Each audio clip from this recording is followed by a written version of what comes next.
Grief is an unstoppable train.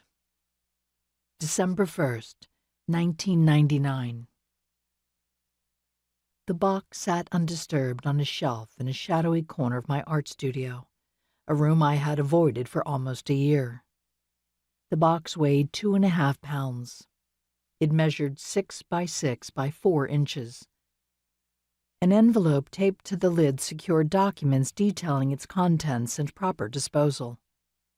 Inside the box was a clear plastic bag packed to the brim, sealed tight by a pinched metal clasp.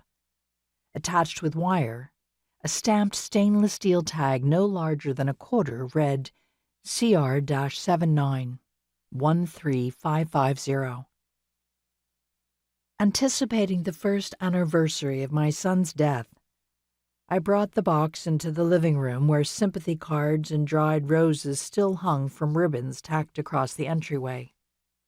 A photograph of his smiling face lay flat in a silver frame on an otherwise empty wall. No one is home. Light coming through a picture window from an unchanged, colorless day cast a square of illumination onto the coffee table.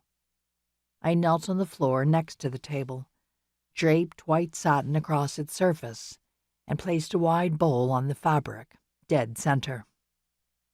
A view camera the size of a birdhouse sat next to me on a tripod, lens tilted down, aimed directly into the bowl.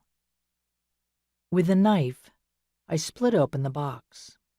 Fingers sore, nails chewed raw, I removed the bag, pried off the clasp, twisted the wire and released the tag. Squeezed the numbered coin into the middle of my palm until warmed and placed it against my cheek before setting it on the table. I cradled the sack by its belly and poured out the grayest of grays through a mesh sieve to sift the fine grains into the bowl. Tumbled the remaining shards onto cloth. Listened to the decibel of crushed bone.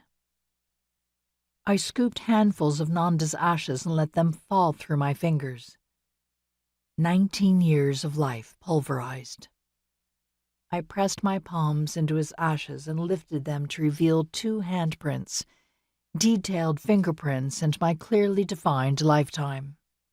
No trace of him. I shook the bowl to dissolve the impression. Holding my breath, I lowered my face and hovered over the basin of my son's remains. My skull, a clapperless bell. His empty landscape, the surface of the moon, pits and fissures, offered no sign of existence. I dipped in my tongue. No taste. Eyed the wet spot as it dried, faded, hardened. Exhaled. Grit against the roof of my mouth, chalk between my teeth. I used my sleeve to brush porous bits of him from my tongue. A trickle of tears rolled off my chin into the bowl. Blood-gray clusters formed.